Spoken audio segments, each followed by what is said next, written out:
अयोध्येत आयोजित भव्य सोहळा श्रीराम मंदिराच्या कळसावर पंतप्रधान नरेंद्र मोदी यांच्या हस्ते धर्मध्वजाची स्थापना।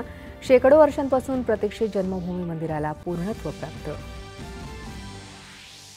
श्रीरामलल्लाच्या मंदिरावर फडकलेला हा धर्मध्वज भारतीय संस्कृतीच्या पुनरुत्थानाचा ध्वज आहे असं सांगत पंतप्रधान नरेंद्र मोदी यांनी रामराज्याचा संकल्प केला अधोरेखित।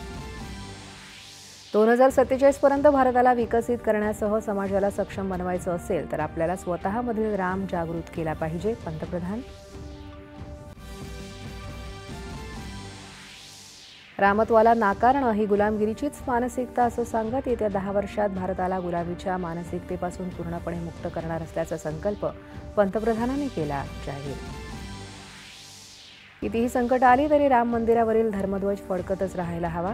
जगाच्या शांती, प्रगती आणि भारतवर्षाच्या निर्मितीसाठी पुढे येण्याचं सरसंघचालकांचं आवाहन। पंतप्रधानांनी कुरुक्षेत्र इथं भगवान श्रीकृष्णाच्या शंखाच्या सन्मानार्थ निर्मित पांचजन्य स्मारकाचं केलं उद्घाटन। त्यांचे 50व्या शहीदी दिवस सोहळ्यातही झाले सहभागी। स्थानिक स्वराज्य संस्था निवडणुकीत 50% अधिक आरक्षण प्रकरणी सर्वोच्च न्यायालयात पुढील सुनावणी येत्या शुक्रवारी। 50% आरक्षणाची मर्यादा ओलांडू नका, न्यायालयाचा पुनरुच्चार। पूर्ण ओबीसी आरक्षणासहितच निवडणुका झाल्या पाहिजेत ही राज्य सरकारची भूमिका। मुख्यमंत्री देवेंद्र फडणवीस।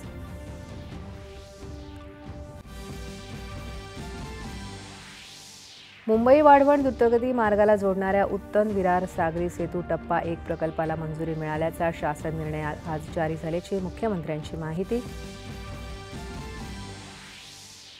आयसीसी पुरुष T20 विश्वचषक 2026 स्पर्धेचे वेळापत्रक जाहीर। 7 फेब्रुवारी ते 8 मार्च 2026 या कालावधीत रंगणार स्पर्धा। रोहित शर्मा स्पर्धेचा सदिच्छा दूत। आणि गुवाहाटी इथं सुरू असलेल्या दुसऱ्या कसोटी सामन्यात दक्षिण आफ्रिकेचं भारतासमोर 549 धावांचं तगडं आव्हान।